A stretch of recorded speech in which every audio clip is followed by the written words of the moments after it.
This happened on New Year's Eve back in 2017. I'm from Ohio, just outside of Cleveland, and I was flying home after finishing up a semester at the University of Rochester. I had to stay at school a week after the semester ended for personal reasons, so I unfortunately spent Christmas relatively alone. The flight itself was fine, but I'd already been in a sour mood before I even boarded the plane. I'm a big Browns fan, and as I was at the airport, the Browns lost their final game of the regular season to go 0-16, completely winless. As a lifelong fan, it was a special kind of misery. I think we were the first team to go winless since like the 80s or something. To top it off, my flight was delayed, which ruined my family's plans for the night. Originally, we were all supposed to drive to my cousin's house together for a New Year's Eve party and stay the night, but because of the delay, my parents decided to leave early, taking the main car. I was stuck driving the spare car alone. My mom tried to make it up to me by leaving Vera, our golden retriever, behind to keep me company. I wasn't thrilled about making the trip solo, but Vera was always good company. I figured I'd make the most of it. By the time my Uber dropped me off from the airport, it was creeping on 10 o'clock. I didn't even bother unpacking. I just jammed all my stuff in the car, got Vera locked up, and got on the road. The drive itself wasn't anything special, just miles of Ohio back roads winding through empty fields and patches of forest. There wasn't much snow on the ground, just a light dusting, which was nice since I hated driving in the snow. It was pitch black, though. The only light came from my headlights and the occasional farmhouse with its porch light glowing faintly in the distance. About halfway into the trip, Vera started whining. At first, I thought she just wanted attention, but then she stood up, pacing in the passenger seat. That's when I realized she needed to go to the bathroom. I groaned, knowing there wasn't much else I could do but pull over. The next clearing I came across was small, barely enough space for the car, but it would have to do.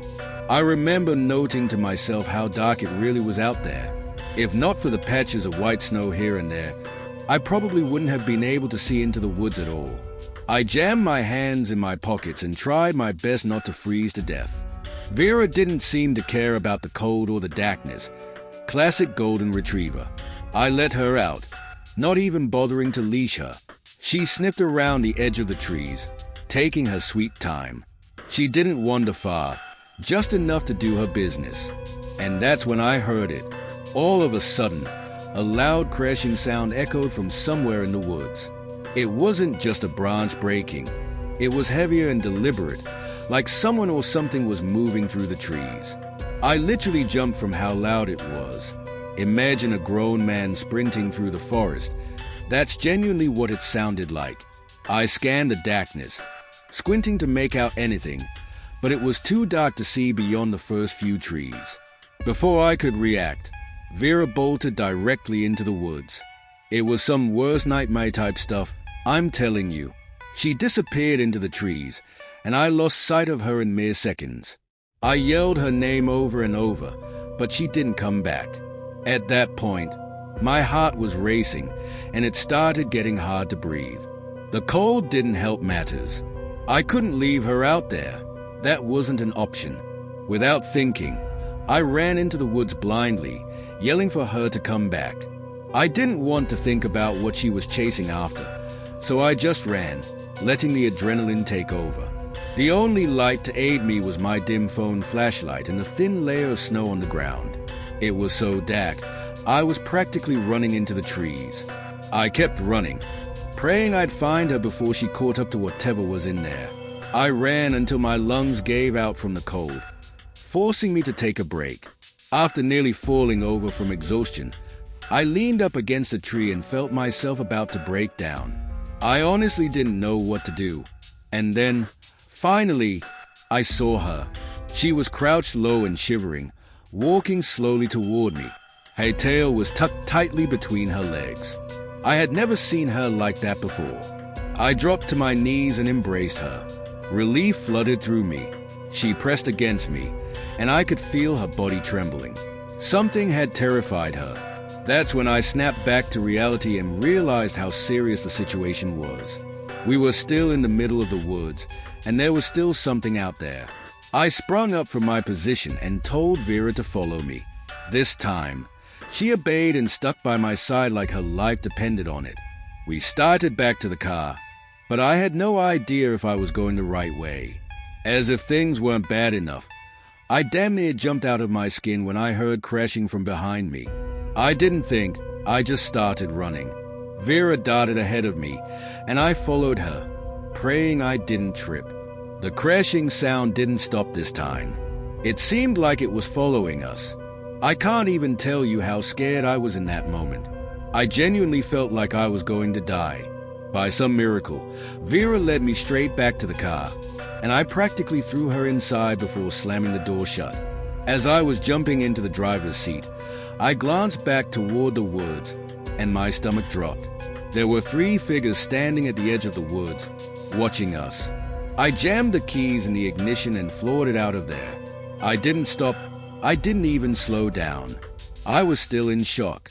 It wasn't until I'd driven a few miles that I noticed Vera was bleeding. I started panicking as I realized there was a cut just below her shoulder blade. Someone had stabbed her.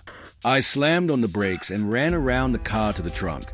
My mom always kept a first aid kit in every car, and for once, her insistence on being overly prepared paid off. I cleaned Vera's cut as best I could and wrapped it in gauze. She whimpered, and I worried that I was hurting her, but I knew I was doing the right thing. For the first time since the whole sequence had started, I felt myself begin to relax. It was over. I tried not to think about it for the rest of the drive, but I was just so shell-shocked that something like that had happened to me. I ended up not telling my parents or relatives. I don't know why. It just felt like one of those things you keep to yourself. What I'm about to tell you is something I still think about often, especially during this time of year. Story 2. This happened on New Year's Eve a few years ago. I was driving to my parents' house to celebrate the new year with them. They live a few hours away in upstate Pennsylvania, so I'd left in the late afternoon, figuring I'd get there with plenty of time to spare. The drive was supposed to be simple. I'm the type who really enjoys long drives, so a nice, peaceful drive would give me some much-needed time to think. But the weather had other plans. The snow started falling about an hour into my drive. At first, it was light, just flurries dusting the windshield. Nothing to worry about, I thought. The snowfall was actually quite pretty, but I'm pretty sure I jinxed myself. The further I drove, the harder the snow came down. It just kept falling and falling until I was literally in the middle of an honest-to-God blizzard. The highway turned slick, and visibility dropped to almost nothing. My car, a little sedan, isn't exactly great in snow, so when the tires started slipping on even the smallest hills, I knew I had to pull over. There was no point in risking my life. It was my own fault for not planning out the drive better. I found a spot on the shoulder, far enough off the road to avoid passing cars. Not that there were many. I texted my parents about my situation, and they seemed worried sick. I tried to reassure them that everything would be okay, but I honestly wasn't too sure about that myself. I figured I'd wait out the worst of the storm, hoping it would just ease up. But the snow didn't let up. In fact, it only seemed to get worse from that point. It just kept coming, piling up around the car and on the road ahead.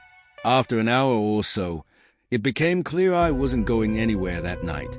My dad offered to try and get out to me, but I told him that that was a death wish.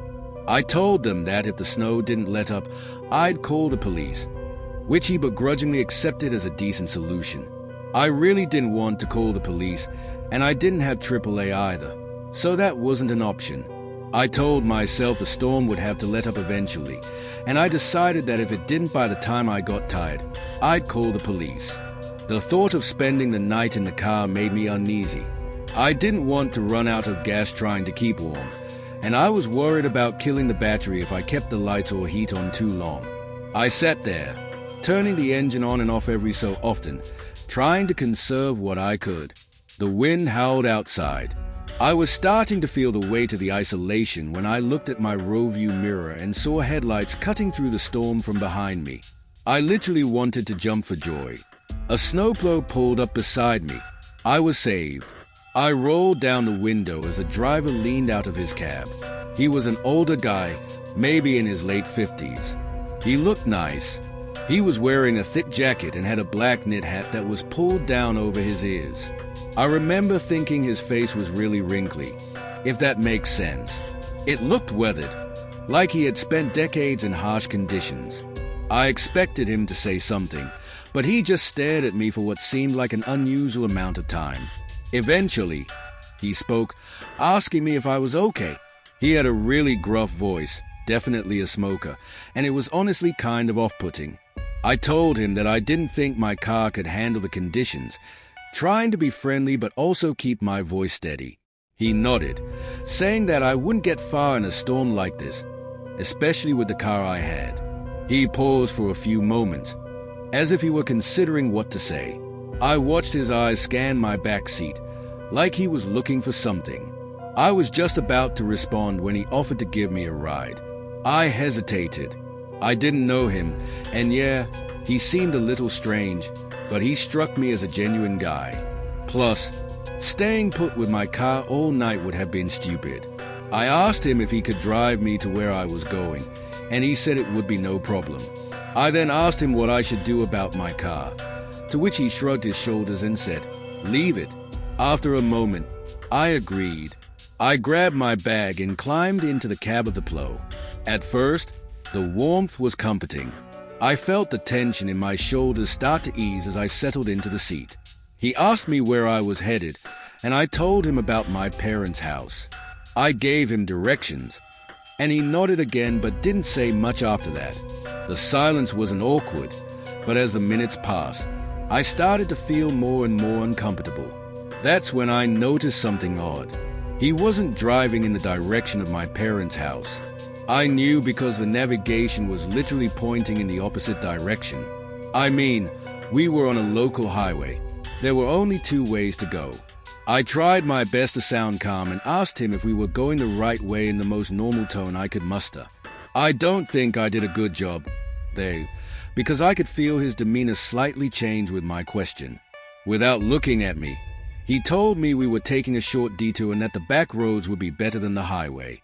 I didn't know the area well enough to argue, but something about the way he said it made my stomach twist. We drove a little longer, and he did, in fact, get off the highway and start driving along some back road. At least the GPS said we were heading in the right direction, so I thought I was just being paranoid. Something in my gut was still telling me he was off, though, so I started looking around the cab more closely. There were red flags everywhere. Empty liquor bottles rolled on the floor near his feet. There were torn-up maps stuffed into the side pockets, and I caught a glimpse of a knife wedged between the seats. I felt my heart start pounding. You know that feeling where your heart just starts beating like crazy, and you're worried other people can hear it. That's what was happening to me.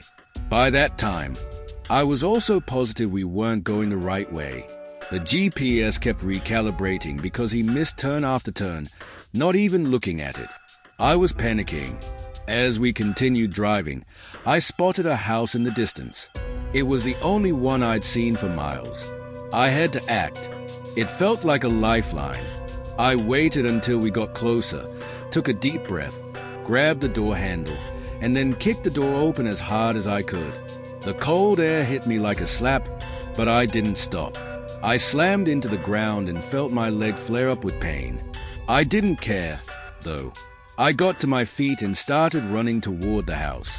The man shouted something at me, and I glanced back to see him fumbling for something in the glove box, probably going for a gun, for all I knew. I didn't look back again. I sprinted through the snow, trying not to slip, until I reached the house.